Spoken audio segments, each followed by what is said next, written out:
إن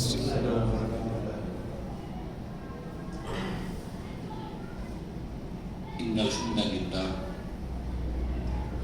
نحمده ونستعينه ونستغفره ونؤمن به ونتوكل عليه ونعوذ بالله من شرور أنفسنا ومن سيئات أعمالنا من يهده الله فلا مضل له ومن يضلل فلا هادي له وأشهد أن لا إله إلا الله وحده لا شريك له وأشهد أن محمدا عبده ورسوله أما بعد يا أيها الذين آمنوا اتقوا الله حق تقاته ولا تموتن إلا وأنتم مسلمون يا أيها الناس اتقوا ربكم الذي خلقكم من نفس واحدة وخلق منها زوجها وبث منهما رجالا كثيرا ونساء واتقوا الله الذي تساءلون به والأرحام إن الله كان عليكم رقيبا يا أيها الذين آمنوا اتقوا الله وقولوا قولا سديدا يصلح لكم أعمالكم ويغفر لكم ذنوبكم ومن يطع الله ورسوله فقد فاز فوزا عظيما فإن خير الحديث كتاب الله وخير الهدي هدي محمد صلى الله عليه وسلم وشر الأمور محدثاتها وكل محدثة بدعة وكل بدعة ضلالة وكل ضلالة في النار وقال الله تبارك وتعالى لقد كان لكم في رسول الله أسوة حسنة لمن كان يرجو الله واليوم الآخر وذكر الله كثيرا رب اشرح لي صدري ويسر لي أمري واحلل عقدة من لساني يفقهوا قولي اللهم أرنا الحق حقا وارزقنا اتباعه وأرنا الباطل باطلا وارزقنا اجتنابه آمین یا رب العالمین۔ سلسلے سیرت النبی صلی اللہ علیہ وسلم کے بیان میں اللہ کے نبی صلی اللہ علیہ وسلم کی جو مکی زندگی ہے جس میں 10 سال گزر جانے کے بعد کے واقعات کو ہم سن رہے تھے، انہی میں سے ایک اہم واقعہ معراج اور اسرا کا ہے۔ تو آج انشاءاللہ ہم اسی معراج اور اسرا کے تعلق سے ہی کچھ اہم اور بنیادی باتوں کو سنیں گے۔ اللہ کے نبی صلی اللہ علیہ وسلم کا یہ جو سفر ہے معراج کا، آپ کے معجزات میں سے ہے۔ اللہ تبارک و تعالیٰ نے ہر نبی کو معجزات سے سرفراز کیا۔ اللہ تبارک و تعالیٰ نے اپنے نبی صلی اللہ علیہ وسلم کو بھی بہت سے ایسے معجزات جس کو ہم حسی کہتے ہیں، اور کچھ معجزات جو علمی ہیں۔ تو یہ دونوں گویا کہ یہ معراج ان دونوں معجزات کا مرکب ہے، اس میں دونوں چیزیں ہیں۔ حسی معجزات جیسے اللہ کے نبی صلی اللہ علیہ وسلم نے چاند کے 2 ٹکڑے کیے، یہ حسی معجزہ ہے۔ اللہ کے نبی صلی اللہ علیہ وسلم نے اشارے سے 2 درختوں کو قریب لیا ہے، یہ حسی معجزہ، لوگوں نے اپنی آنکھوں سے اس کو دیکھا، چاند کے 2 ٹکڑے دیکھے۔ تو وہ معجزات نبی کے ذریعے سے لوگ دیکھتے ہیں، سنتے ہیں، ان کی جو 5 آرگنز ہیں وہ اس کو گراسپ کرتے ہیں، اس کو حسی معجزہ کہتے ہیں۔ اور دوسرا علمی معجزہ، معنوی معجزہ۔ تو گویا کہ اس کے اندر کئی معجزات کا مرکب ہے یہ آپ کا معراج کا سفر۔ لہذا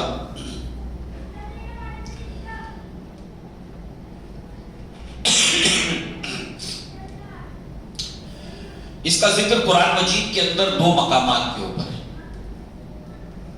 ایک تو سورہ بنی اسرائیل میں بالکل پہلی ہی آیت، اور دوسرے سورہ والنجم کے اندر، 2 الگ الگ صورتوں کے اندر۔ سورہ بنی اسرائیل مکہ میں نازل ہونے والی صورتوں میں سے ہیں، بڑی تعداد اس کی. اور والنجم جو ہے وہ سورہ جو والنجم ہے وہ اللہ کے نبی کے اوپر مکہ میں نازل ہوئی ہے، اور بہت سا حصہ جو ہے وہ سورہ بنی اسرائیل کے اندر معراج کی پہلی آیت کے اندر اس کا ذکر ہے، اور سورہ والنجم میں. مگر فرق کیا ہے؟ سورہ بنی اسرائیل یا سورہ اسرا کے اندر جو معراج کا ذکر ہے وہ زمین سے زمین کے سفر کا ذکر ہے.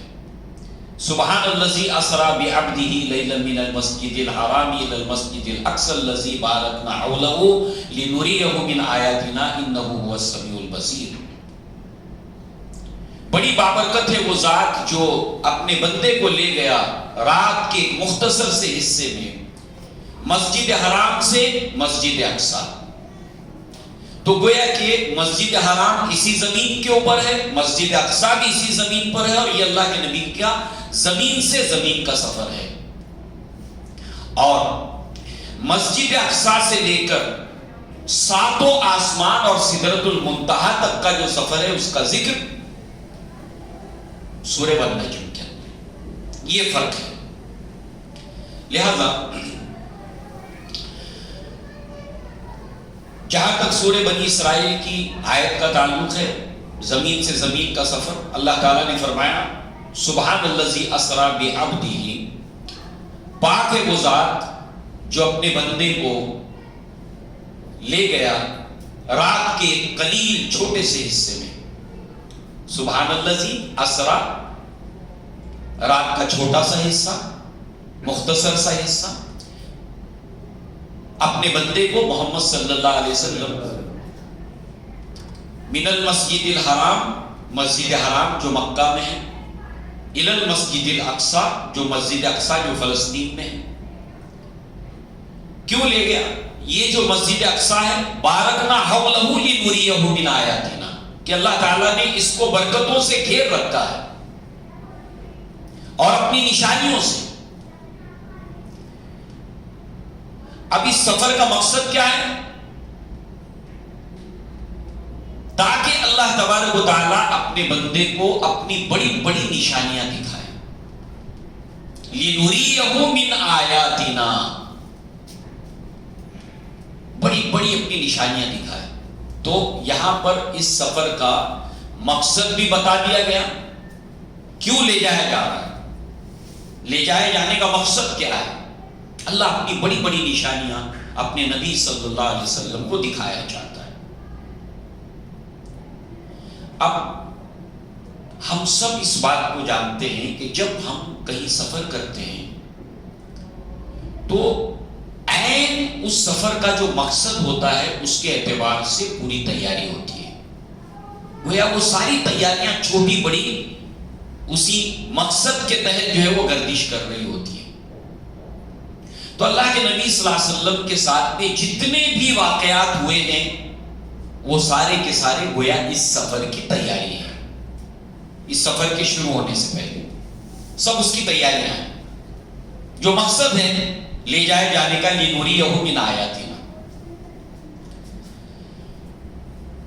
اب چلیے، چونکہ ہم نے اس کے تعلق سے کچھ بنیادی باتیں دیکھنی ہیں اس سفر کے، اس معراج کے تعلق سے. ایک روایت ہے اور البانی رحمہ اللہ اس کو سلسلۃ الصحیحہ میں لائے ہیں.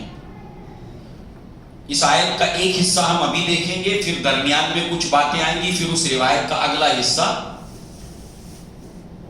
انشاءاللہ پھر اس وقت دیکھیں گے. اور اس کی وجہ ہے عائشہ رضی اللہ عنہا قالت، عائشہ رضی اللہ عنہا فرماتی ہیں لما اسرا بالنبی صلی اللہ علیہ وسلم الى المسجد الاقصى اصبح يتحدث الناس بذلك فارتد ناس ممن كانوا آمنوا به وصدقوه. حاکم کی روایت ہے، ابھی پوری نہیں بھی روایت، ایک حصہ آپ نے دیکھا. ام المؤمنین عائشہ صدیقہ رضی اللہ عنہا فرماتی ہیں کہ اپنے نبی صلی اللہ علیہ وسلم کو اللہ تبارک و تعالی رات رات کے ایک حصے میں مسجد اقصی لے گیا، اور اللہ کے نبی جب لوٹ کر صبح میں آئے، صبح میں اللہ کے نبی صلی اللہ علیہ وسلم نے لوگوں کے سامنے اس کا ذکر کیا، یتحدث الناس، لوگوں کے سامنے اس کا ذکر کیا، اس سفر کا۔ واپس لوٹنے کے بعد راتوں رات اللہ تعالیٰ لے گیا اور واپس مکہ میں اللہ کے نبی صلی اللہ علیہ وسلم آئے، اور جب صبح ہوئی تو اللہ کے نبی نے اس کو لوگوں کے سامنے پیش کرنا شروع کیا۔ یہ واقعہ میرے ساتھ ہوا معراج کا۔ لہذا فرتد ناس ممن كانوا آمنوا به وصدقوه، تو لوگ مرتد ہو گئے جو آپ کے اوپر ایمان لائے تھے اور جنہوں نے آپ کی تصدیق کی تھی۔ یہ سلسلہ اس وقت سے جب نبی کے زمانے میں نبی خود سنا رہے ہیں، اس واقعے کو سننے کے بعد لوگ دین سے پھر گئے، جو ایمان لائے تھے تذبذب میں پڑ گئے، شک میں پڑ گئے، ریب میں پڑ گئے۔ وہ سلسلہ چلتا رہا حتیٰ کہ کسی بھی دور کے اندر ایک مسلمان جو اپنے آپ کو مسلمان کہتا ہے، اس کے تعلق سے جو بھی باتیں وہ سنتا ہے تو شکوک اور شبہات سے دوچار ہوتا ہے، اور اس کے پیچھے اسباب ہیں۔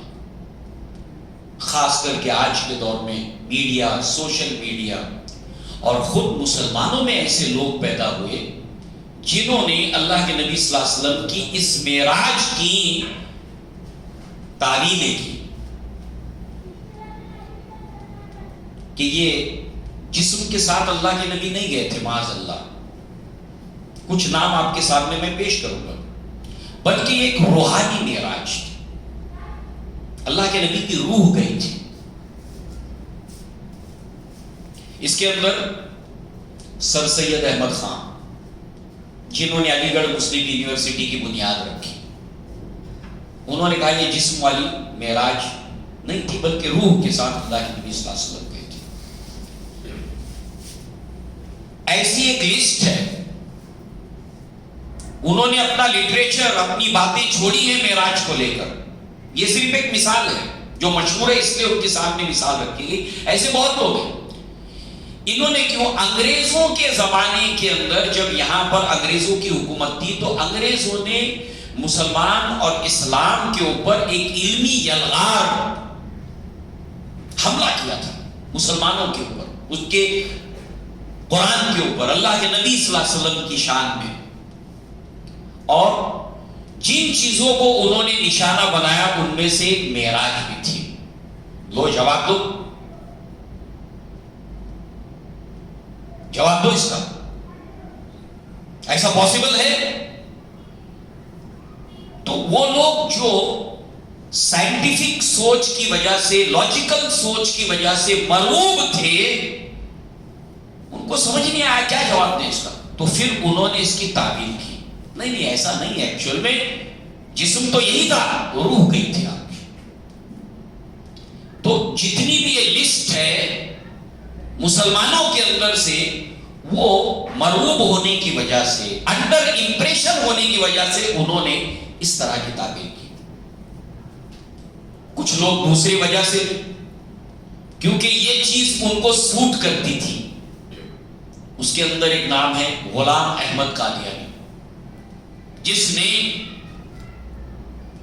اپنے سب سے پہلے مسیح ہونے کا دعویٰ کیا، جس کی پیشن گوئی کی گئی ہے قیامت سے پہلے آنے والا، اور پھر نبی ہونے کا دعویٰ کیا۔ اب ظاہر سی بات ہے اس کے لیے یہ ضروری تھا کہ وہ جو ہے وہ اپنے لیے بھی ایک دروازہ کھولے اس راستے سے کہ میری بھی معراج ہوتی ہے روحانی، اور اس اعتبار سے اس کے لیے یہ سوٹ کرتا تھا۔ تو اس نے بھی پھر غلام احمد پرویز، یہ زیادہ فیمس نہیں ہے، غلام احمد قادیانی، انہوں نے اپنی تحریریں، اپنا لٹریچر چھوڑا ہے کہ روحانی جو ہے وہ معراج تھی۔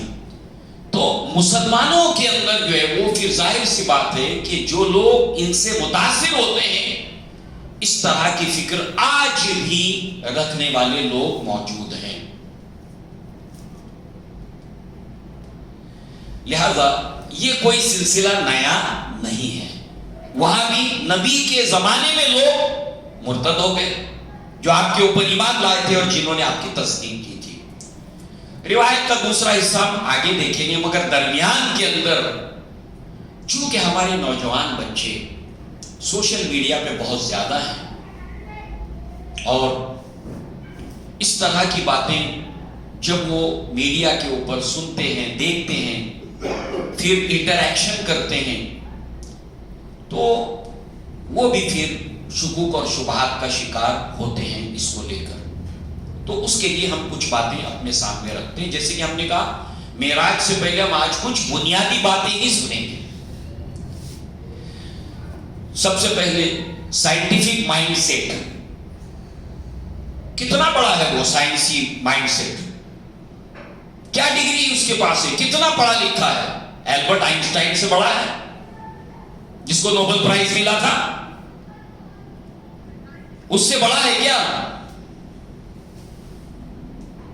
بہت بڑا سائنسدان جس کو پوری دنیا تسلیم کرتی ہے، اس کی ایک مثال. وہ کہتا ہے ٹائم ٹریولنگ، اس کا جو کانسیپٹ ہے بہت سے سائنس پڑھنے والے، فزکس کے طالب علم اس کو جانتے ہیں.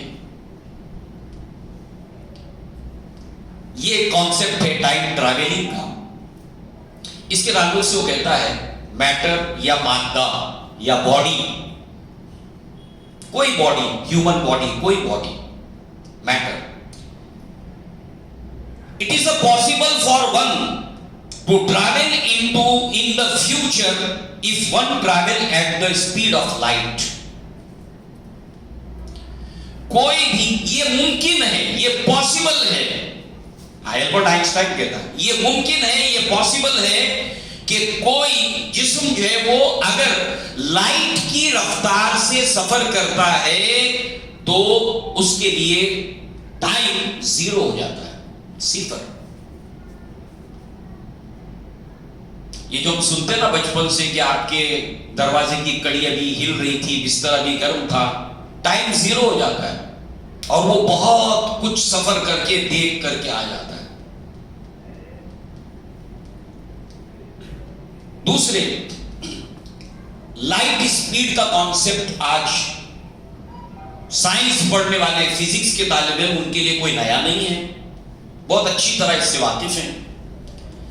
لہذا لائٹ اسپیڈ جو ہے وہ 1,86,000 میل جو ہے وہ پر سیکنڈ کی رفتار سے جو ہے وہ اگر کوئی جسم سفر کرتا ہے تو اس کے لیے ہمارے یہاں کا وقت مائنس مائنس مائنس مائنس ہوتا چلا جاتا ہے، حتیٰ کہ زیرو لیول کے اوپر پہنچ جاتا ہے. اسی کے ساتھ ساتھ جو ہے وہ اور بھی بہت سی ٹائم ٹریولنگ کی تھیوریز ہیں، جس کے اندر بلیک ہولز تھیوری ہے، جس کے اندر وارم ہولز تھیوری ہے، ٹپلرز تھیوری ہے. تو ظاہر سی بات ہے کہ یہ تمام کے تمام چیزیں آج کے پڑھے لکھے سائنس کے طالب علم کے لیے ماننا بڑا آسان ہے اس کے لیے. اور پھر اللہ نے کیا فرمایا؟ سنورہم آیاتنا فی الآفاق وفی انفسہم حتی یتبین لہم انہ الحق. عنقریب ہم ان کو اپنے یونیورس کے اندر، اپنے آفاق کے اندر اور ان کے انفس کے اندر اپنی نشانیاں دکھائیں گے، حتیٰ کہ ان کے اوپر یہ واضح ہو جائے گا کہ یہ دین، یہ اسلام، یہ قرآن، یہ معراج حق ہے. دین کی ایک ایک بات حق ہے اور معراج بھی حق ہے، واضح ہو جائے گا ان کے اوپر. اسی لیے کارٹون جو آج بنائی جاتی ہے، کارٹون فلمیں، اس کے اندر جو سواری دکھائی جاتی ہے، بچوں کے لیے کارٹون فلمیں بنائی جاتی ہے، اس میں جو سواری دکھائی جاتی ہے وہ روشنی کی دکھائی جاتی ہے، لائٹ کی. میں یہاں روک کر دوسری مثال دیتا ہوں. سب سے پہلے چیکو سلواکیا کے اندر 1920 کے اندر ایک ڈرامہ، ایک پلے کھیلا گیا تھا. اس کا تھیم، اس کی سٹوری یہ تھی کہ اس کے اندر جو انسان ایک آرٹیفیشل انسان بناتا ہے اور اس کو نام دیتا ہے روبوٹ. وہ جو روبوٹ نام وہاں پر پہلی مرتبہ ڈرامے میں دیا گیا تھا، وہی نام آج دیا جاتا ہے روبوٹ کی صورت میں، جو آج سائنس کی دنیا کے لیے بالکل مانوس ہے. مگر 1920 میں سب سے پہلے ایک خیال تھا، ایک کانسیپٹ تھا کہ آرٹیفیشل انسان خود بناتا ہے آٹومیٹک، اور یہ ہوتا ہے کہ ایک وقت آتا ہے کہ پوری انسانی دنیا کے اوپر روبوٹ قبضہ کر لیتے ہیں. یہ اس کی تھیوری تھی، یہ کہانی تھی، اس کی سٹوری تھی. مگر یہ کانسیپٹ دیا گیا جب سائنس ٹیکنالوجی ترقی کرنے لگی، تو اس وقت یہ کانسیپٹ دیا گیا کہ انسان ایسی بھی مشین بنائے گا، امیجنیشن دیا گیا جو انسان کی طرح ورک کرے گی، اور پھر بالآخر جو ہے وہ اس کے اندر یہ کلائمیکس میں بتایا گیا تھا کہ انسانی دنیا پر وہ لوگ قبضہ کر لیتے ہیں اور انسانوں کو اس دنیا سے نکال دیتے ہیں. ظاہر سی بات ہے کہ اس وقت صرف یہ امیجنیشن تھا. اور پھر سب سے پہلے 1950 کے اندر جو ہے وہ جارج ڈیبول اور جوزف اینگل برگ، ان کو فادر آف روبوٹکس ٹیکنالوجی کا ان کو جو ہے فادر کہا جاتا ہے. ان دونوں، انہوں نے سب سے پہلے روبوٹ بنایا، تصور وہاں دیا گیا. تو ایسی ڈیولپ کنٹریز جو ہے وہ تصور دیتی ہیں آنے والی دنیا کا. اسٹار وار ہو، کارٹونز کے اندر روشنی کی سواری ہو، کیونکہ سائنس آج یہ مانتی ہے وہ بہت بھوکی ہوتی ہے. اس کو چاند پر دیر سے نہیں، جلدی پہنچنا ہے، within a seconds. اس کو پتا ہے کہ اگر ہم نے کوئی روشنی کی سواری بنانے میں اگر کامیاب ہو گئے تو ہم اسپیس کے اندر جو ہے وہ، جو یہاں سے 2,99,792 کلومیٹر ہے اسپیس، ہم 1 سیکنڈ کے اندر وہاں پہنچ جائیں گے. 1 سیکنڈ کے اندر. تو ہم کو بہت دیر لگتی ہے اسپیس میں پہنچ، جو سب سے قریب ہے ہم سے. اتنا دیر سے ہم کو نہیں، ہم کو فاسٹ چاہیے، اور وہ پاسبل نہیں ہے جب تک کہ روشنی کی سواری نہ بنا لی. تو اس وقت سائنس بچوں کو کارٹونز کے ذریعے سے بتاتی ہے کہ لاکھوں کروڑوں بچوں میں ایک آدھ دماغ میں بچے کے اسٹک ہو جائے گا اور وہ اپنی زندگی کھپا دے گا روشنی کو اپنے تسخیر کرنے کے لیے، کنٹرول کرنے کے لیے. اور جس دن ہم کو کامیابی مل جائے گی تو پوری لسٹ ہے سائنس کے پاس کہ سب سے لاسٹ دیر سے دیر میں جہاں پر پہنچے گا وہ ہے نیپچون کے اوپر، جہاں پر انسان 4 گھنٹے میں پہنچے گا، جو سب سے دور ہے. روشنی کی رفتار سے 4 گھنٹے میں پہنچے گا. اس کے درمیان میں سب ہے، مون ہے، سن ہے، یہاں پر کتنے سیکنڈ میں پہنچے گا، یہاں پر کتنے سیکنڈ میں پہنچے گا. بہرحال سائنس کے طالب علم کے لیے بہت آسان ہو گیا ہے اس کے ایمان میں اضافے کے لیے اور اس کے رد کے لیے. جو ہمارے اپنے لوگوں نے نظریات دیے ہیں مرغوب ہونے کی وجہ سے، سائنٹیفک ریزننگ کی وجہ سے، لاجک کی وجہ سے، مغرب کے اثر کی وجہ سے، اس کی جڑ کو کاٹنے والی چیز ہے. تو مسئلہ سائنس کے طالب علم کا نہیں ہے جو مسلمان ہے، جو پڑھا لکھا ہے اس مسئلے کو لے کر. مسئلہ ان لوگوں کا ہے جو بچے ہمارے پڑھتے نہیں ہیں اور سوشل میڈیا کے اوپر. ہماری ذمہ داریاں وقت کے ساتھ بڑھ گئی ہیں اور بیک لاگ بہت ہیں، بڑھتے جا رہے ہیں بیک لاگ. ارتداد کی لہر نوجوانوں میں زیادہ ہے، بچوں میں زیادہ. اس کی ریزنز الگ الگ ہیں.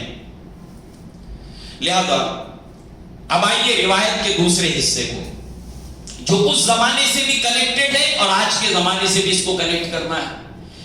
روایت کے اگلے حصے میں جو عائشہ صدیقہ رضی اللہ عنہا کی ہیں کہ اس کے بعد قریش نے کیا کیا، جتھا بنایا، گروپ کے اندر بٹ کر جو ہے وہ بن کر پورے مکہ میں گھومنے لگے. وہ لوگ 4 کا گروپ، 5 کا گروپ، 10 کا گروپ، کہ جو معلوم ہوتا تھا کہ یہ شخص ایمان لائے، یہ شخص اس کے پاس جاتے تھے. ہاں تمہارا کیا خیال ہے، کہ کوئی شخص جو ہے وہ مسجد حرام سے مکہ سے لے کر جو ہے وہ مسجد اقصی تک کتنی دیر کا سفر ہے؟ 40 راتوں کا سفر ہے. یعنی ہم لوگ یہاں سے جب اونٹ سے سفر کرتے ہیں ہم کو 40 دن اور 40 راتیں لگتی ہیں. کیا کوئی آدمی ودن سیکنڈز راتوں رات جا کر پھر وہاں سے آگے کی بات ہے 7ویں آسمان تک جا کر آ سکتا ہے واپس؟ پہلے ایسے پوچھتے تھے کس نے کہا کیا کہا پاسبل ہے کیا؟ اب آدمی اچھے میں پڑ جائے. اس زمانے کی بات ہے جب نبی موجود ہے. اور ایسے لوگوں کو ورگلانے کی کوشش کی, شبہات پیدا کرنے کی کوشش کی. پھر یہی جتنا ہوتے ہوتے ہوتے ہوتے ابو بکر صدیق کے پاس پہنچتا ہے, اور ابو بکر صدیق رضی اللہ عنہ کے سامنے یہ بات رکھتا ہے کہ کیا یہ پاسبل ہے, کیا یہ ممکن ہے؟ تو ابو بکر صدیق کہتے ہیں, سب سے پہلے انداز دیکھیے, لئن کانا کالا ذالک لقد صدق. پہلے تو پوچھتے ان سے کہ تم محمد صلی اللہ علیہ وسلم کا نام لے کر یہ بات کر رہے ہو, کیا محمد صلی اللہ علیہ وسلم نے کہا ہے؟ کنفرم کیا ہے. تم محمد صلی اللہ علیہ وسلم کا نام لے رہے ہو کہ وہ ایسا کہہ رہے ہیں کہ انہوں نے راتوں رات جا کر آ گئے. وہ کہہ رہے ہیں کیا؟ اللہ تعالیٰ نے سورہ حجرات میں کیا فرمایا؟ یا ایھا الذین آمنوا اذا جاءکم فاسق بنبأ فتبینوا. کوئی فاسق تمہارے پاس کوئی خبر لے کر آئے تو اس کی اچھی طرح سے چھان پٹک کرو. نبی نے کہا ہے کیا؟ کہا کہ ہاں کہا ہے. اب ان کو کیا لگا کہ نبی نے کہا ہے, یعنی یہ سوال اس اعتبار سے یعنی ہمارا اثر ان کے اوپر ہو گیا. تو کہا کالا نام, ہاں کہا ہے. تو کہا کہ ہاں تو پھر میں ایمان لاتا ہوں اگر اللہ کے نبی صلی اللہ علیہ وسلم نے کہا ہے, کیونکہ انی لأصدقه فيما هو الابعد من ذلك اصدقه بخبر السماء من غداة او روحة. میں تو اس سے بھی زیادہ ایک مشکل چیز ہو سکتی ہے تمہارے لیے, میں تو اس پر بھی ایمان رکھتا ہوں. اور وہ کیا ہے کہ روزانہ آسمان سے صبح شام اللہ کے نبی صلی اللہ علیہ وسلم کی طرف خبریں آتی ہیں. یہ اس سے زیادہ مشکل بات ہے, میں اس کے اوپر ایمان رکھتا ہوں. تو یہ کیا چیز ہے؟ یہ تو اس سے ہلکی ہے. اللہ کے نبی کو تو تم بھی دیکھ رہے ہو نا, ان کا تو انکار نہیں کر سکتے کہ محمد صلی اللہ علیہ وسلم مکہ میں چل پھر رہے ہیں, تم کو خبر دے رہے ہو, ان کی آواز سن رہے ہو, ان کو دیکھ رہے ہو. یہ تو بات سچی ہے نا. میں تو اس سے بھی زیادہ باریک اور لطیف بات کے اوپر ایمان رکھتا ہوں کہ روز صبح شام اللہ کے نبی کے اوپر آسمان سے خبریں آتی ہیں. ایک ہی دن چلے گئے نا, دوسرا پہلو, آج ایک ہی دن چلے گئے تو ایسی کون سی بات ہے؟ تو روزانہ صبح شام خبریں آ رہی ہیں, ڈیلی صبح میں بھی اور شام میں بھی. تو یہ اس سے بھی زیادہ بات لطیف ہے جس کے اوپر میں ایمان رکھتا ہوں. فَلِذَلِكَ سُمِّيَ ابو بکر الصدیق. یہیں پر ابو بکر صدیق کو الصدیق کا لقب ملا ہے. ابو بکر صدیق جو ہم کہتے ہیں نا, اس واقعے کے بعد ملا الصدیق. اب چلیے سورہ بنی اسرائیل کیا ہے؟ سبحان الذی اسرا بعبدہ. سب سے پہلا لفظ آیا ہے سبحان. اس کے بعد والی سورت ہے سورہ کہف. اس کی شروعات کیسے ہوتی ہے؟ الحمدللہ الذی انزل علی عبدہ الکتاب. اور ایک حدیث کو یاد کیجئے, بخاری کی لاسٹ روایت, ابو ہریرہ رضی اللہ عنہ اس کے راوی ہیں. سبحان اور الحمد کا کنیکشن دیکھیے آپ. اس روایت کو سامنے رکھیں گے کہ عثمان بن عفان رضی اللہ عنہ قال رسول اللہ صلی اللہ علیہ وسلم کلمتان حبیبتان الی الرحمن خفیفتان علی اللسان ثقیلتان فی المیزان سبحان اللہ وبحمدہ سبحان اللہ العظیم. دو کلمات اللہ کو بہت محبوب ہیں, زبان پر بہت ہلکے, میزان میں بھاری, اور وہ کلمات ہیں سبحان اللہ و بحمدہ سبحان اللہ العظیم. سبحان اور الحمد دونوں آئے ہیں اس کے اندر. سورہ بنی اسرائیل شروع ہوتی ہے سبحان سے اور سورہ کہف شروع ہوتی ہے الحمد سے. دونوں کا کنیکشن ہے. 3 سوال پوچھے گئے، ایک کا جواب یسألونک عن الروح سورہ بنی اسرائیل میں ہے اور 2 کا جواب 3 میں سے سورہ کہف میں ہے. اب ہمارا یہ ٹاپک نہیں ہے. عبداللہ ابن مسعود رضی اللہ عنہ کہتے ہیں کہ یہ 4 صورتیں میرے قدیم خزانوں میں سے ہیں. خزانہ جتنا پرانا ہو اتنا قیمتی ہوتا ہے. ان 4 میں سے یہ 2 صورتیں بھی ہیں. سورہ مریم، سورہ طہ، سورہ کہف، سورہ بنی اسرائیل. بڑی لگن تھی اس صورتوں سے، بڑا تدبر کرتے تھے اس کے اوپر، انجوائے کرتے تھے ان صورتوں کو، ایمان میں اضافہ ہوتا تھا اس سے. تو سبحان اللہ ہم کب کہتے ہیں، الحمدللہ کب کہتے ہیں، اللہ اکبر کب کہتے ہیں، اور یہ سورت کس چیز سے شروع ہو رہی ہے؟ سبحان سے. سبحان اس وقت کہا جاتا ہے جب لوگ اللہ تعالیٰ کی طرف کوئی ایسی بات منسوب کرتے ہیں جو اللہ کے شایان شان ہے نہیں. سبحان ربک رب العزت عما یصفون، پاک ہے وہ ذات تمہارا رب، سبحان ربک رب العزت، عزت والا رب، اما یصفون، جو باتیں یہ اللہ کی طرف منسوب کرتے ہیں اس سے اللہ بہت پاک ہے. لہذا معراج کو لے کر جتنی باتیں ہو رہی ہیں ہوں گی، سبحان الذی اسری بعبدہ لیلا من المسجد الحرام الی المسجد، پاک ہے وہ ذات جو تمہاری بکواس، تمہاری باتیں کون لے کر گیا ہے؟ وہ اللہ تعالیٰ جو علی کل شیء قدیر ہے، جس کے لیے وذالک علی اللہ یسیر ہے، ہر چیز اس کے لیے آسان ہے. وہ اللہ لے گیا ہے اپنے بندے کو. البرٹ آئنسٹائن کیا کہتا ہے؟ روشنی کی رفتار سے اگر کوئی باڈی، کوئی میٹر جاتا ہے تو ٹائم اس کے لیے 0 ہو جائے گا.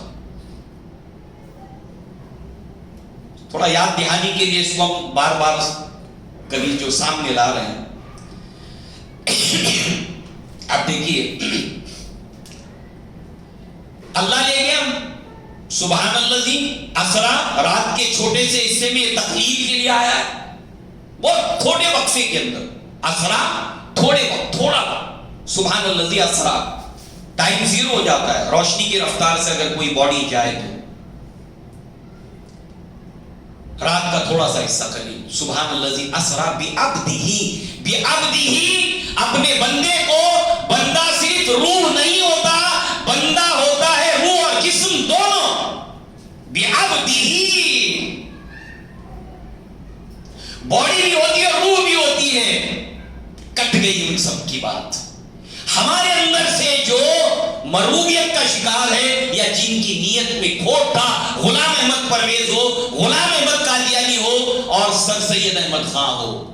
سر سید احمد خان اور وہ فکر مروبیت کی وجہ سے، انگریزوں کی تعلیم اور ان کی ترقی کے اندر مروب ہو کر انہوں نے ایکسکیوز اور ایک اپولوجائز کے انداز کے اندر کہ نہیں جسم کے ساتھ نہیں بلکہ ایک روحانی جو ہے وہ معراج کی. نو، عبدی، قرآن مجید کہہ رہا ہے کہ اپنے بندے کو، اور بندہ روح جسم دونوں کا مرکب ہوتا ہے.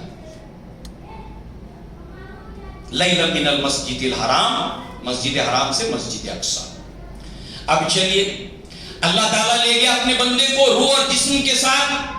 آئنسٹائن کیا کہتا ہے ٹائم کی تھیوری کو لے کر؟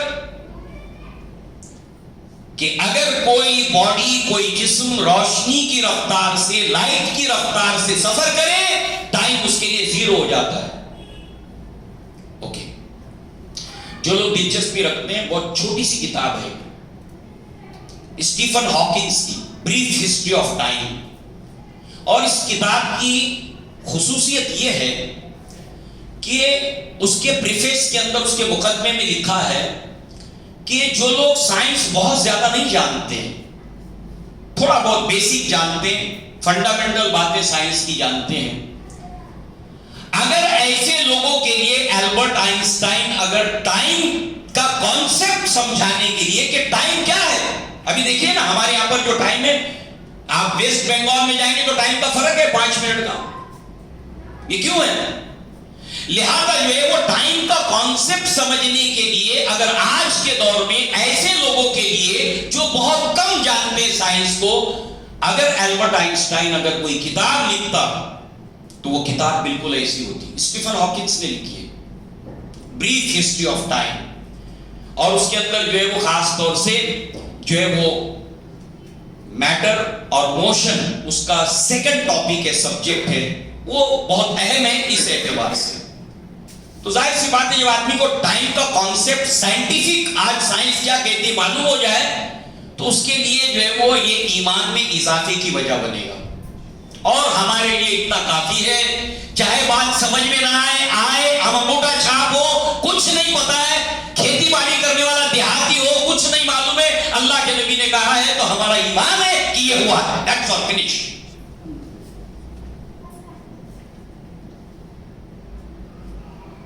لہذا اب چلیے لینے کے لیے کون آیا.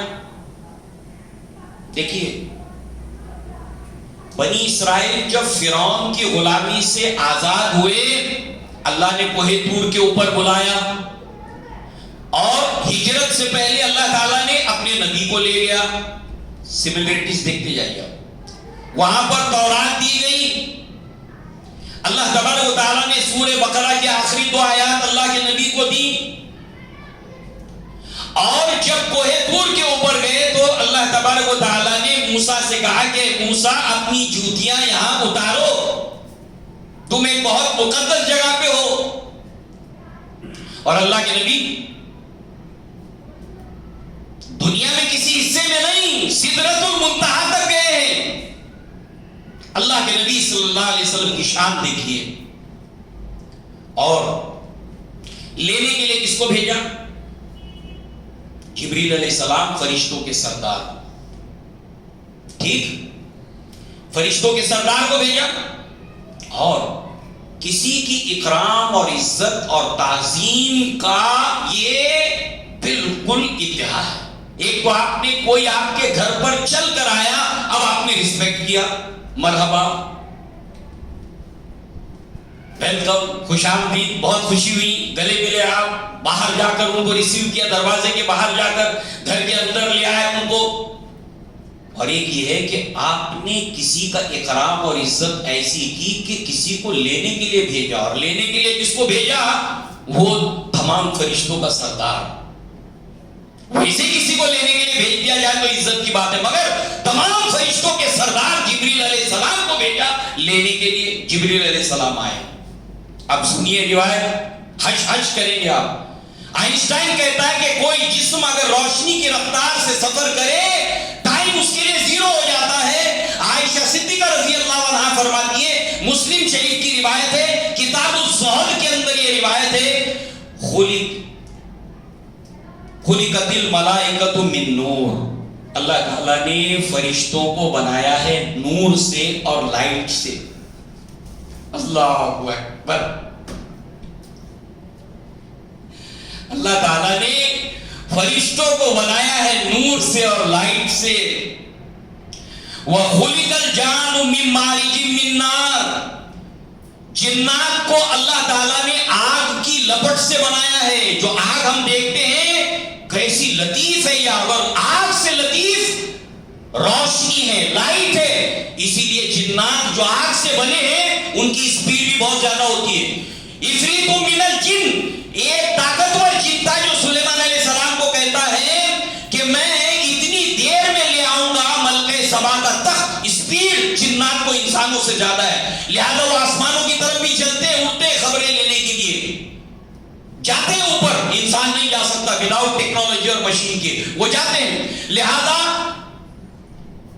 اور انسان کو عائشہ صدیقہ رضی اللہ عنہ فرماتی ہیں کہ وہ خلق آدم مما وصف لکم, اور جو تمہیں بات بتائی گئی آدم جس سے بنائے گئے وہ مٹی سے. مٹی جو ہے وہ کثیف ہے, تھوڑا ہارڈ میٹر ہے, ہارڈ ہے, سخت ہے. آگ اس سے زیادہ لائٹ ہے, اسی لیے تو کہتا تھا میں مٹی سے بہتر ہوں. اس کو مٹی سے بنایا, خلقتہ من طین وخلقتنی من نار, میں مٹی سے بہتر ہوں, میں اس کو سجدہ کروں. مٹی اس سے لطیف ہے آگ, اور اس سے بھی لطیف لائٹ ہے, وہ روشنی ہے. تو جبریل علیہ السلام فرشتے ہیں, اللہ نے فرشتوں کو نور سے بنایا ہے. اور جبریل علیہ السلام اللہ کے نبی صلی اللہ علیہ وسلم کو لینے کے لیے آئے. لہذا اب چلیے آگے.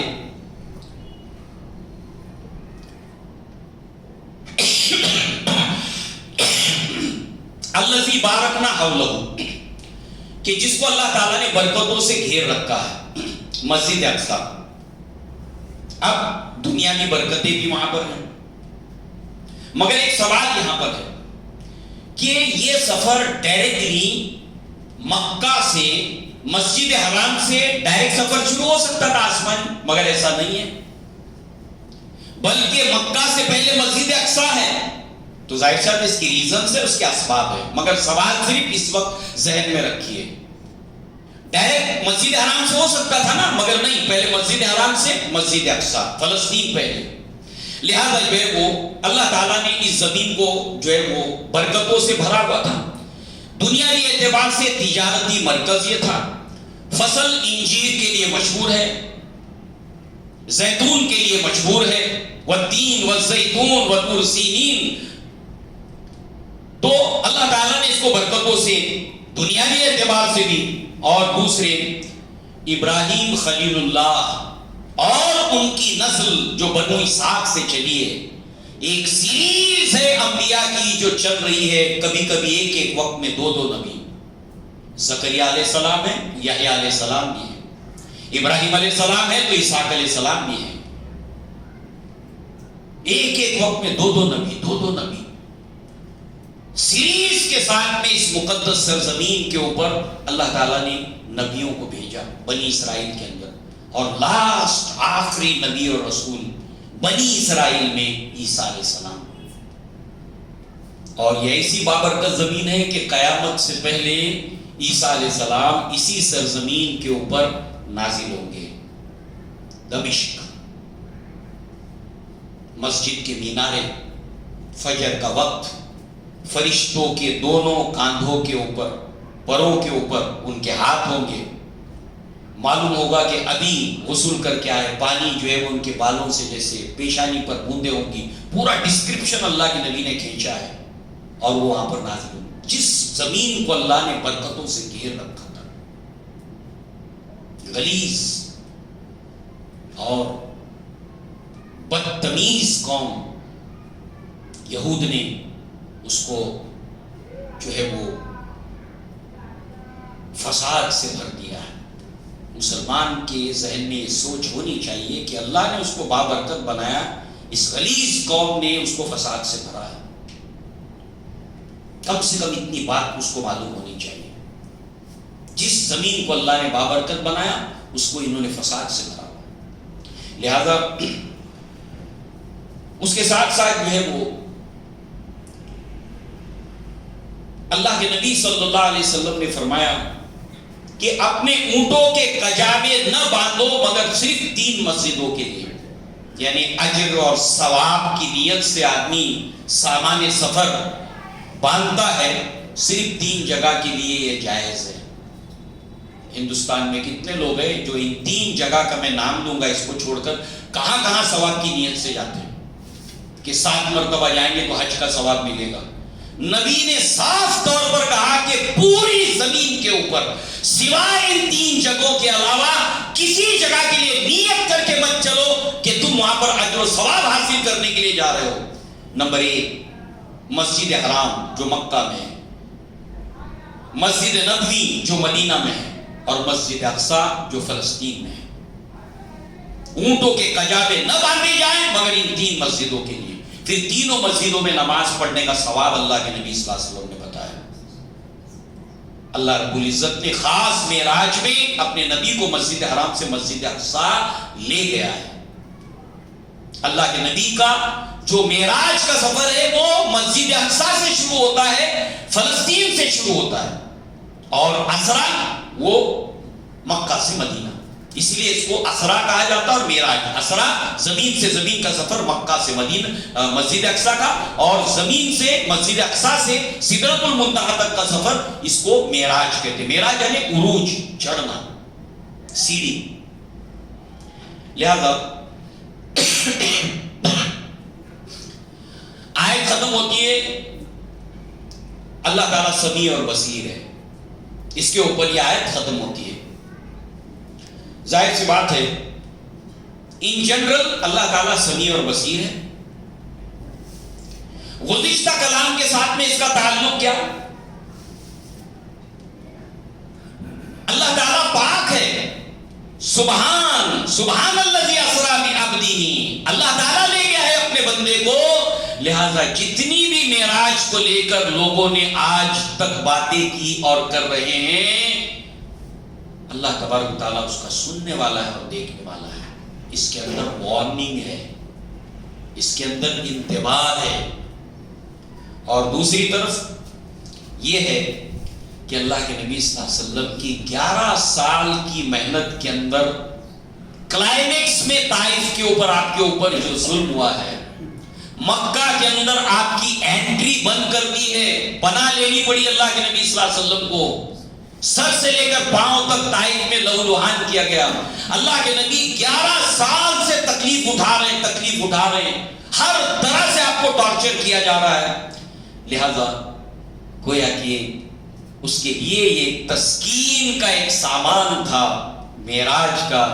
ان اللہ لا یضیع اجر المؤمنین، اللہ تعالیٰ مومنوں کا اجر ضائع نہیں کرتا۔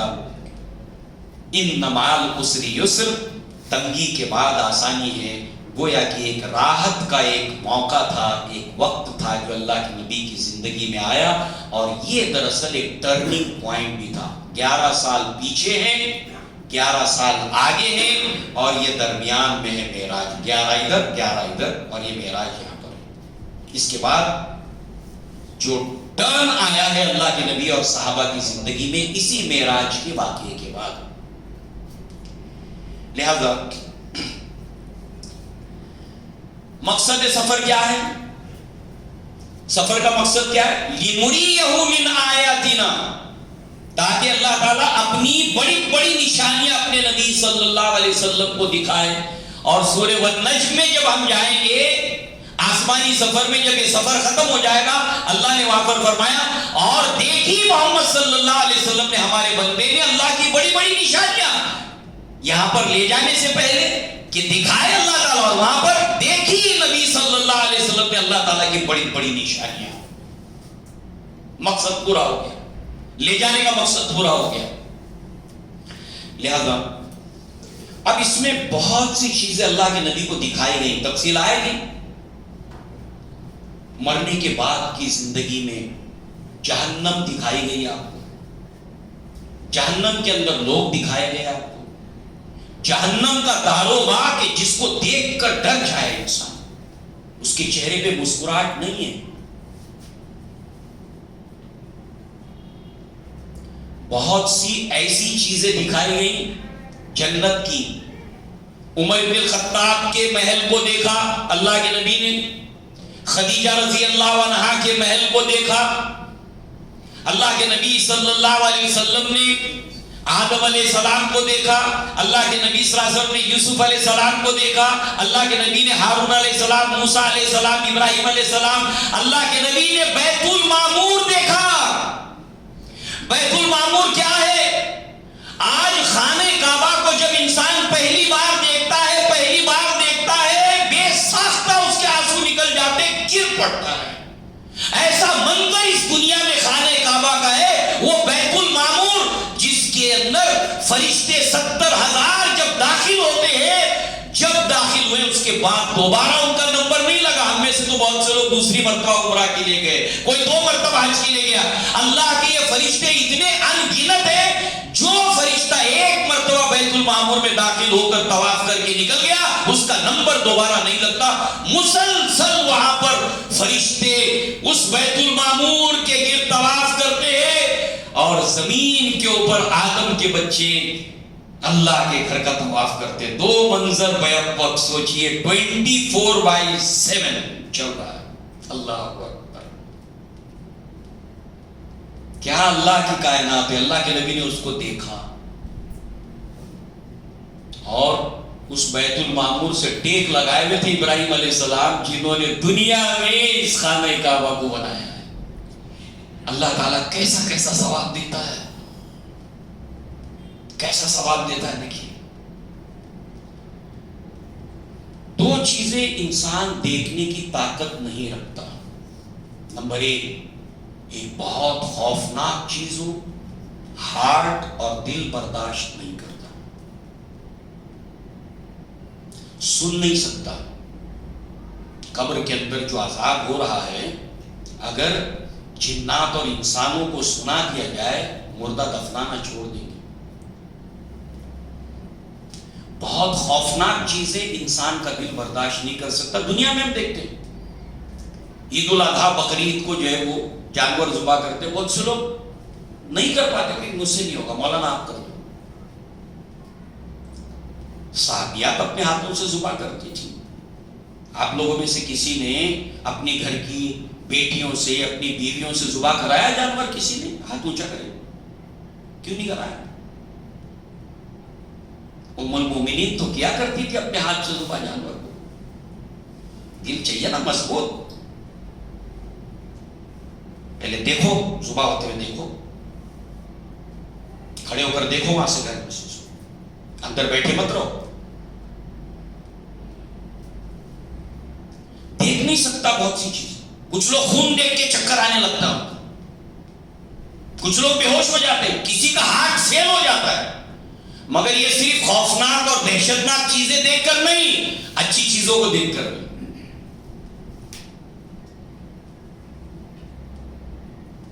اچھی چیزوں کو دیکھ کر بھی. یوسف علیہ السلام کو جب عزیز مصر کی بیوی نے اشارہ کیا آنے کا، تو وہ عورتیں جو چاقو اور پھل لے کر کھڑی بیٹھی تھی وہاں پر، جب دیکھا تو وہ کاٹتے کاٹتے پھلوں کو اپنے ہاتھوں کو کاٹ بیٹھی، ہوش گنوا دیا، ہوش گنوا دیا. اور کیا کہتی ہے؟ کانہا فلما رأیناہ اکبرناہ وقطعنا ایدیہن وقلنا حاشا للہ. اپنے ہاتھوں کو کاٹ لیا اور پکار اٹھی، قلنا حاشا للہ ما ھذا بشرا ان ھذا الا ملک کریم. یہ تو انسان نہیں ہے، یہ فرشتہ ہے. کیا یوسف علیہ السلام فرشتے تھے؟ نہیں، مگر انہوں نے اس کے اندر اپنے ہوش ایسے کھو دیے کہ وہ ان کو انسان نہیں بلکہ فرشتہ کہہ رہی ہے. یعنی بہت اچھی چیزیں دیکھنے کے بعد بھی انسان اس کو کیپچر نہیں کر سکتا، اس کو گراسپ نہیں کر سکتا، اپنے ادراک میں نہیں لا سکتا اگر ہوش و حواس میں نہیں ہے. اس لیے آدمی بھیانک چیز دیکھتا تو کیا کہنا ہے؟ ارے بھائی پوچھو ہی مت، میں بتا نہیں سکتا، میں بتا نہیں پاؤں گا. تو اب آئیے، مقصد سفر کے اعتبار سے اللہ کے نبی کو دکھانا تھا، سنانا تھا بہت کچھ. ایک نبی کا حال دیکھیے موسیٰ علیہ السلام کا. جب پہلی مرتبہ آواز سنی اور پہلی مرتبہ یہ اللہ تعالیٰ نے کہا کہ تمہارے ہاتھ میں کیا ہے؟ کہا عصا ہے. کہا کہ ڈال دو اس کو، تو ڈال دیا. اب وہ سانپ بن کر جب موسیٰ علیہ السلام کی طرف چلنے لگا تو اس کے اوپر موسیٰ علیہ السلام جو ہے جو ڈرے ہیں اور اس کے بعد پلٹے ہیں اور بھاگے. اللہ تعالیٰ نے فرمایا وَلَمْ كَأَنَّهَا جَانٌ مُدْبِرًا وَلَمْ يُعَقِّبْ. پیچھے مڑ کر بھی نہیں دیکھا. تو اللہ تعالیٰ نے فرمایا یا موسیٰ اقبل لا تخف، اے موسیٰ پلٹ آؤ، ڈرو نہیں.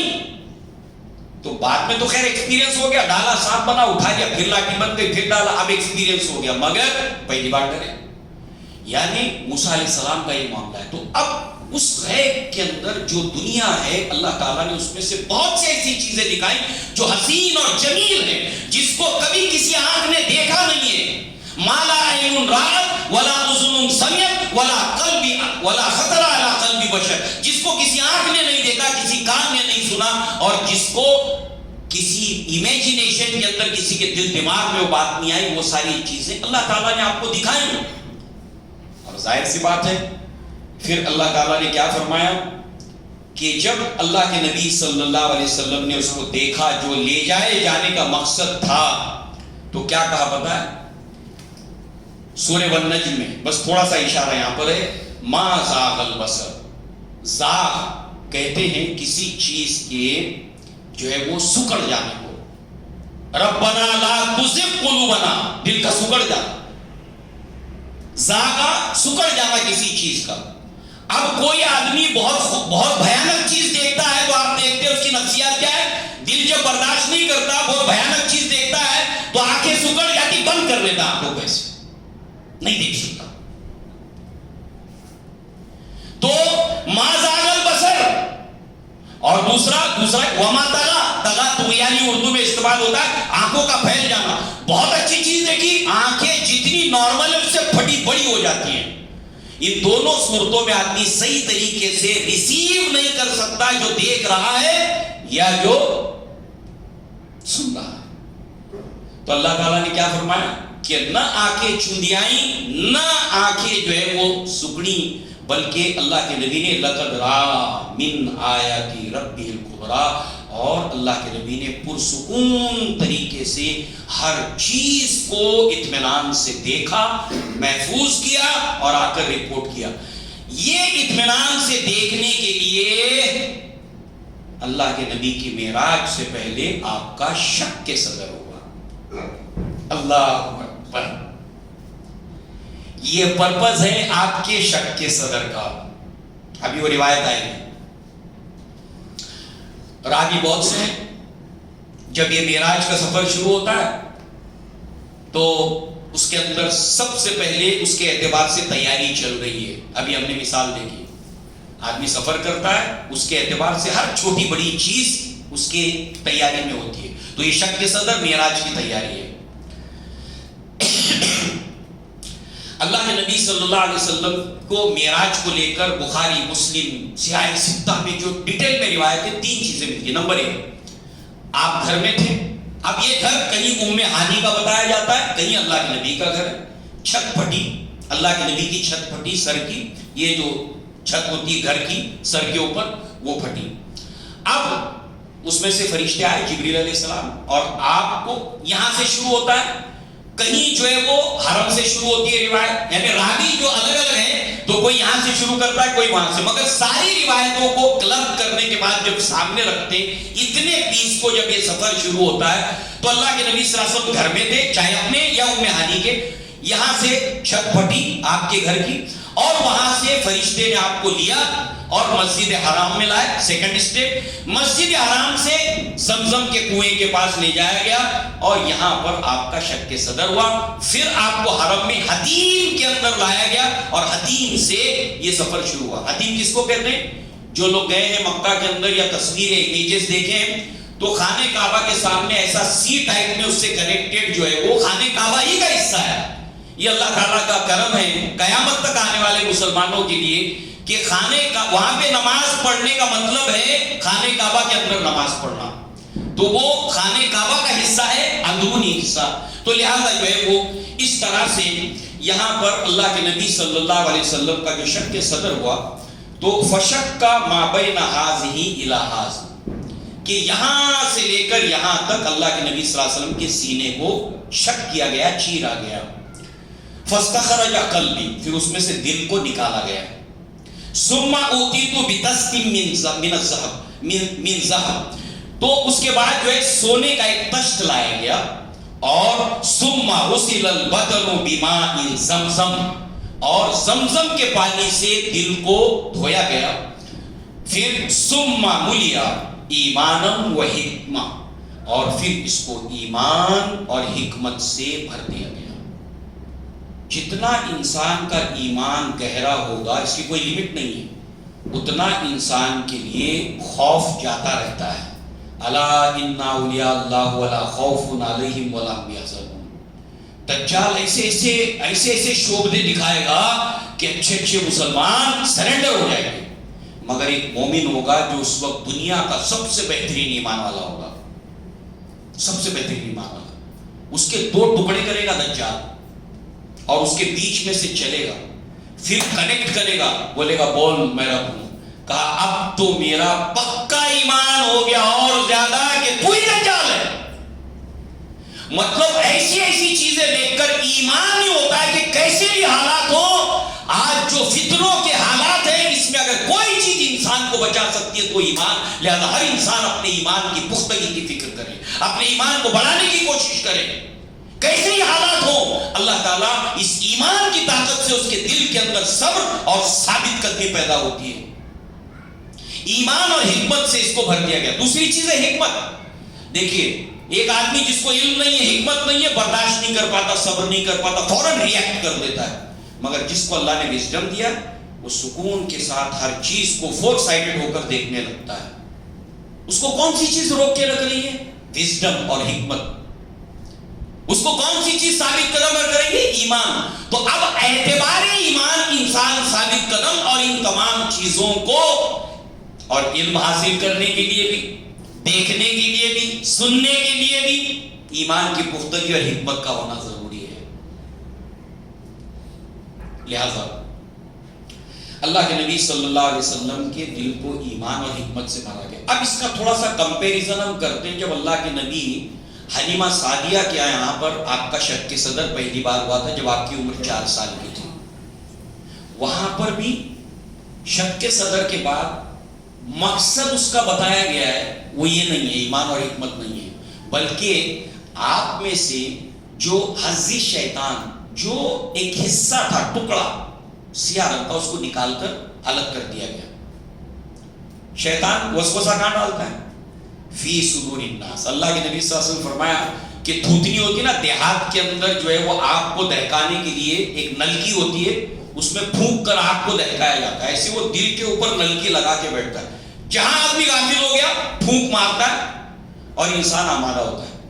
اس لیے اس شک کے صدر کو سامنے رکھ کر, جو بچپن میں آپ کا ہوا ہے, اس کو سامنے رکھ کر دیکھیے کہ بچپن, نوجوانی, جوانی انسان کی جن آزمائشوں سے گزرتی ہے, شک کے صدر کے بعد اللہ کے نبی کا بچپن, آپ کی نوجوانی, آپ کی جوانی کو آپ سیرت میں پڑھیے. ہم پڑھ چکے ہیں, یہاں تک ہم پہنچے. انسان کی عمر کیسے بڑھتی ہے, اس کے شوق کیسے بڑھتے ہیں. اعلموا, جان لو, سن لو اچھی طرح, اعلموا انما الحیات الدنیا لعب, کھیل. بچہ کھیل رہا ہے, اماں کہہ رہی بیٹا دودھ پی لے, نہیں, کھیل رہا ہے. بیٹا یہ کام کر لے, سو جا, نہا لے, کہا نہیں, کھیلنے میں مصروف ہے. کھیل کھیل کھیل. اعلموا انما الحیات الدنیا لعب واللہو, تماشا, کھیل دیکھ رہا ہے, چاہے موبائل پہ, چاہے کرکٹ کا کھیل, چاہے فٹ بال کا گیم, چاہے مداری تماشا دکھا رہا ہے, کھیل دیکھ رہا ہے, کھیل کھیل رہا ہے. لعب ولہو وزینۃ, زینت کیا ہے؟ اب نوجوان ہو گیا, ینگ ہو گیا. لڑکی ہے آئینے کے سامنے گھنٹوں کھڑی ہے, اسکول جا رہی ہے, کالج جا رہی ہے, کہیں فنکشن میں جا رہی ہے, گھنٹوں ہو گئے آئینے کے سامنے, ادھر سے نہار رہی, ادھر سے نہار رہی. مقصد اس زینت کا مطلب کیا ہے؟ زینت کا مطلب ہے اٹریکشن, یعنی وہ اپنے آپ کو اٹریکٹڈ بنانا چاہتی کہ لوگ اس کو دیکھیں. ایسے ہی نوجوان لڑکا کبھی دائیں سے دیکھتا ہے تنہائی میں, کبھی بائیں سے دیکھتا ہے, اکیلا اگر ہو اور آئینہ ہو تو دیکھیے نوجوانوں کا حال, کوئی نہیں ہے دیکھنے والا, کوئی دیکھے نہیں, ذرا سیٹ دیکھ رہے کہ آدمی دیکھتا ہے, پھر اس کے آئینے کے سامنے ادھر سے, دائیں سے, بائیں سے, آگے سے, پیچھے سے. زینت, اٹریکشن, اپنے آپ کو, ڈریس کمبینیشن, جوتا, ہیئر سٹائل, ہر چیز کہ اٹریکٹ, اپنے آپ کو چاہتا ہے کہ لوگ اٹریکٹ ہو اور دوسرے سے اٹریکٹ بھی ہوتا ہے. اور یہ جذبہ حد سے تجاوز جب کر جائے تو پھر انسان اسی کا ہو کر رہ جاتا ہے. اللہ کے نبی صلی اللہ علیہ وسلم کے شک کے صدر کے بعد وہ حصہ جب نکالا گیا, اسٹیپ بائی اسٹیپ دیکھیے اللہ کے نبی صلی اللہ علیہ وسلم نے وہ بچپن سے لے کر نوجوانی تک جس میں میجورٹی جس میں سے گزرتی ہے, اللہ کے نبی کا بچپن, نوجوانی, جوانی نیٹ اینڈ کلین ہے. اور سب نے گواہیاں دی ہے کہ اللہ کے نبی دوسرے بچوں سے ایک دم الگ تھے, ایک دم الگ. تو وہاں پہ شک کے صدر کا مقصد دوسرا تھا, یہاں پہ شک کے صدر کا مقصد لِنُرِيَهُ مِنْ آیَاتِنَا, دکھانا تھا, سنانا تھا. لہذا آپ کا شک کے صدر کر کے ایمان اور حکمت سے اس کو بھرا گیا. سورہ والنجم میں کہا گیا نہ آ کے چندیائی, نہ اپنے حد سے تجاوز کر گئیں. ہر چیز کو جب محل کو دیکھا تو اطمینان سے دیکھا, ریسیو کیا, محفوظ کیا, اور پھر آ کر اللہ کے نبی صلی اللہ علیہ وسلم نے خبریں دیں. یہ ہے شق صدر، پہلا مرحلہ اللہ کے نبی صلی اللہ علیہ وسلم کے معراج کا. اب انشاءاللہ اگلی مرتبہ مسجد حرام سے مسجد اقصی آپ پہنچتے ہیں. اس سفر کی روداد، وہاں پر پہنچنے کے بعد آپ کیا کیا کرتے ہیں اس کی روداد، پھر یہاں سے جو آسمان کا سفر شروع ہوتا ہے، ہر آسمان کے اوپر کیا کیا اللہ کے نبی صلی اللہ علیہ وسلم کے ساتھ میں ہوا ہے، انشاءاللہ اس کی ڈیٹیلز کو ہم آگے سمجھیں گے. اللہ تعالیٰ سے دعا ہے کہ اللہ تعالیٰ ہمیں اپنے پیارے حبیب محمد رسول اللہ صلی اللہ علیہ وسلم کی سیرت کو، زندگی کو پڑھنے کی توفیق عطا فرمائے، سننے سنانے کی توفیق عطا فرمائے، اور اللہ تعالیٰ آخرت میں ہمارے لیے اس کو اجر و ثواب کا گوشہ بنائے. اللہ تعالیٰ اس کو ہمارے لیے اپنی رضا کی وجہ بنائے. اقول قولی ھذا واستغفر اللہ لی ولکم ولسائر المسلمین والمسلمات وآخر دعوانا ان الحمد للہ رب العالمین. السلام علیکم ورحمۃ اللہ وبرکاتہ. السلام ورحمۃ اللہ.